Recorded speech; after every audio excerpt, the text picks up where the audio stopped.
जी, अस्सलाम वालेकुम students. Unit 3 है आपका जी, नॉन बैंकिंग फाइनेंशियल इंस्टीट्यूशंस का, और इसमें हम securities and exchange commission of Pakistan के हवाले से बात करेंगे। अच्छा, जो पीछे हमने यूनिट 2 पढ़ा है उसके अंदर कंटेंट्स तो हमने कवर कर दिए, कुछ चीज़ें एनेक्शंस के तौर पे दी हुई हैं, जैसे एनबीएफसीज के रूल्स हैं 2003 के और एनबीएफसीज के रेगुलेशन है 2008 के। उनको बस एक दफ़ा देख लें, पेपर पॉइंट ऑफ व्यू से वो ज़्यादा इंपॉर्टेंट नहीं, लेकिन बहरहाल आपका इल्म होना चाहिए। जो मटेरियल यूनिट के अंदर लिखा है वो काफ़ी है फॉर स्टडी पर्पस। तो यूनिट 3 को हम देखते हैं जी, एसएससीपी क्या है और इसके फंक्शंस क्या हैं और इसका स्ट्रक्चर क्या है। तो पाकिस्तान में जो रेगुलेटरी बॉडीज हैं फिर इवॉल्व होती रही हैं ब्रिटिश पीरियड्स में। पहले हमारे पास कंपनीज एक्ट 1913 होता था, पाकिस्तान जब बना तो वही अडॉप्ट किया गया, और ministry of trade and commerce जो है वो ऑथराइज थी कि वो कंपनी लॉ को एडमिनिस्टर करे। फिर उसके बाद 1969 में securities and exchange authority of Pakistan बनाई गई। उसके बाद फिर अगेन इसको रिवैम्प किया गया और 1981 में कॉर्पोरेट लॉ अथॉरिटी बनाई गई।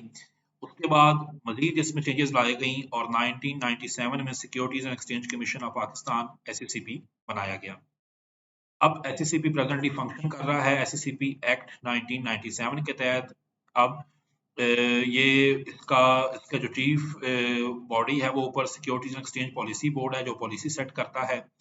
अब अगर हम एससीसीपी पाकिस्तान में कंपनीज को रजिस्टर करता है, रेगुलेट करता है, एनबीएफसी सेक्टर सारे को मॉनिटर कर रहा होता है। तो इसकी हम फर्दर आगे स्ट्रक्चर भी देखते हैं कि एससीसीपी के अंदर कौन कौन से डिफरेंट फर्दर सब डिविजन हैं। जैसे एक सबसे पहली है corporate law division. Corporate law division जैसे कि उसके नाम से जाहिर है, जो पाकिस्तान में कॉर्पोरेट लॉ है बुनियादी तौर पे कंपनीज एक्ट 2017 उसकी इम्प्लीमेंटेशन के लिए है। तो अब इसके अंदर जो सब पार्ट्स इसके बने हुए हैं और आगे विंग्स बनी हुई हैं, सबसे पहले कॉर्पोरेटाइजेशन एंड कंप्लायंस डिपार्टमेंट है।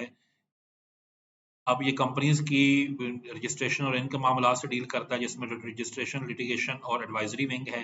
लाइसेंसिंग विंग है कंपनीज का, कंप्लायंस और कंप्लेंट्स विंग है, और लीगल फ्रेमवर्क रिसर्च और एमआईएस का विंग है। तो ये पहला डिपार्टमेंट है जो कंपनीज के रजिस्ट्रेशन और उनसे मुतल्लिका ये सारे मामला देखता है। और उसके बाद एनफोर्समेंट डिपार्टमेंट है जो मॉनिटरिंग करता है कि एससीसीपी के जो लॉज एंड रेगुलेशंस हैं उनकी मॉनिटर उनके पे सही अमल दरामद कर रही है कंपनीज, या उसमें कोई वायलेशन तो नहीं है। जो एससीसीपी की दूसरी डिवीजन है उसे कहते हैं securities market division. Securities market division capital markets के साथ रिलेट करती है। ये बेसिकली स्टॉक एक्सचेंज के फंक्शंस को देख रही होती है कि कंपनीज की शेयर्स की बाइंग एंड सेलिंग सही तरीके से हो रही है कि नहीं। उसमें इनका जो पहला डिपार्टमेंट है policy regulation and development department, वो इसके हवाले से रूल्स बनाता है। स्टॉक एक्सचेंज रेपोजिटरी यानी क्लियरिंग हाउस में, क्लियरिंग हाउस होते हैं जो स्टॉक एक्सचेंज के अंदर डिफरेंट मिडलमैन काम कर रहे हैं, उनके क्या रूल्स होंगे। कमोडिटीज एंड डेरिवेटिव्स विंग है। तो पाकिस्तान कमोडिटी एक्सचेंज के नाम से भी एक हमारी मार्केट डेवलप हो चुकी है जहाँ पे डेरिवेटिव्स सेल होते हैं कमोडिटीज के। इस तरह डेट कैपिटल मार्केट विंग बनी हुई है जी, जो पाकिस्तान में कंपनीज बॉन्ड्स और टर्म फाइनेंस सर्टिफिकेट्स इशू करती हैं उसके हवाले से ये रूल्स बनाते हैं। और फिर इनका एक मार्केट सुपरविजन का डिपार्टमेंट है जो स्टॉक एक्सचेंज की एक्चुअल फंक्शनिंग को चेक करता है कि शेयर्स की बाइंग एंड सेलिंग चेक करें, कोई अनफेयर ट्रेडिंग तो नहीं हो रही, कोई ऐसा तो नहीं कोई कंपनी लोगों से पैसा लेके फ्रॉड करके वो लोग जा रहे हैं। बेनिफिशियल ओनरशिप विंग है जो देखता है कि 10% से ज्यादा कंपनी के जो शेयर होल्डर हैं उनका क्या बिहेवियर है और वो कौन से लोग हैं। कंप्लायंस एंड इंस्पेक्शन विंग है, ये इंस्पेक्शन भी कर सकते हैं। और broker registration and investor complaints wing है। फिर इनका स्पेशल इनिशिएटिव डिपार्टमेंट है इसी डिवीजन के अंदर, जो न्यू प्रोडक्ट्स या स्टॉक एक्सचेंज पे जो न्यू डेवलपमेंट हो रही होती है उसके हवाले से काम करता है। फिर इनका ये है स्पेशलाइज्ड कंपनीज डिवीजन, ये जो नॉन बैंकिंग फाइनेंस कंपनीज हैं उनके साथ ये डिवीजन डील करता है। इसके साथ भी आगे फर्दर दो डिपार्टमेंट बनाए गए हैं। Policy regulation and development department है जो सबसे पहले तो एसेट मैनेजमेंट कंपनीज विंग के साथ डील करता है। एसेट मैनेजमेंट कंपनीज ही पाकिस्तान में म्यूचुअल फंड्स इशू करती हैं, और सबसे ज्यादा पाकिस्तान में एनबीएफसी कंपनीज में से म्यूचुअल फंड्स ही हैं।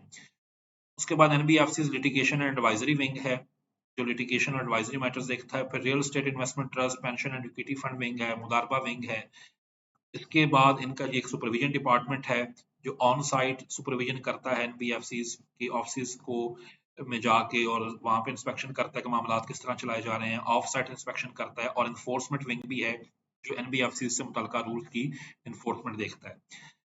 फिर जो चौथी मेन डिवीजन जो इनकी है वो इंश्योरेंस डिवीजन है। इंश्योरेंस के सारे मामला के साथ डील करने के लिए उन्होंने अलग से डिवीजन बनाई है, जिसमें सबसे पहले पॉलिसी रेगुलेशन एंड डेवलपमेंट का डिपार्टमेंट है जो पॉलिसीज बनाता है इंश्योरेंस कंपनीज के रजिस्ट्रेशन के हवाले से बनाता है।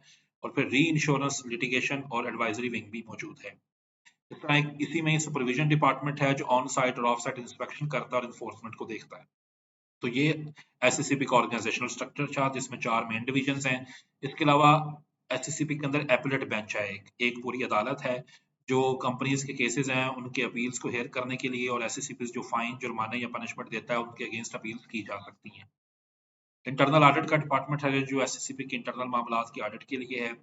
फिर इंटरनेशनल अफेयर्स, कम्युनिकेशन और कोऑर्डिनेशन डिपार्टमेंट है, और फिर एक पूरी लॉ डिवीजन है इसके अंदर। और जो लॉ डिवीजन है, लॉ डिवीजन का फिर फंक्शन ये है कि ये एसएससीपी को डिफरेंट लीगल मैटर्स पे एडवाइस करते हैं कि किसी कंपनी के खिलाफ अगर एक्शन लेना है तो लॉ की कौन कौन सी वायलेशन हुई है और उसको कैसे लेके चलना है।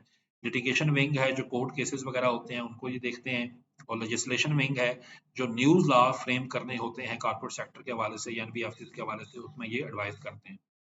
तो अगर एसएससीपी के पावर्स और फंक्शंस की बात की जाए जो सेक्शन 20 एसएससीपी की एक्ट 1997 में दिए गए हैं तो वो बहुत सारे हैं, जैसे कि regulating the issues of securities, stock exchange को रेगुलेट करना, सुपरविजन करना, मॉनिटर करना, कंपनीज को रजिस्टर करना, ब्रोकर्स को रजिस्टर करना, और इन्वेस्टर्स को प्रोटेक्शन, और इस तरह फिर डिस्क्लोजर ऑफ इंफॉर्मेशन। तो ये बहुत सारी यहाँ पे एक लंबी लिस्ट दी हुई है, इसको आप पढ़ सकते हैं पेपर पॉइंट ऑफ व्यू से, कोई भी 10-12 पॉइंट जेन में रख लें तो ये काफी होगा। अब उसके बाद जो securities and exchange policy board है जो एसएससीपी के अंदर मेन सबसे बड़ा बोर्ड होता है, उसकी पावर्स एंड फंक्शंस यहाँ पे लिखे हुए हैं, जो डिफरेंट मैटर्स को देखता है, और उसकी फिर आप यहाँ पे देखते हैं ये हाईएस्ट पॉलिसी मेकिंग बॉडी होती है एसएससीपी। तो ये जी एसएससीपी के हवाले से हमारा तीसरा यूनिट था, जिसके भी शॉर्ट एंड लॉन्ग क्वेश्चंस दिए हुए हैं, तो इसको एसएससीपी की वेबसाइट से भी आप देख सकते हैं। आजकल एसएससीपी के हवाले से जितनी भी कंपनीज की इनकॉर्पोरेशन होती है, जो बाकी मामलात होते हैं वो ऑनलाइन वे में ही होते हैं, तो आप एसएससीपी की वेबसाइट जरूर देखें ताकि आपको पता चले कि एसएससीपी क्या काम करता है। बहुत शुक्रिया।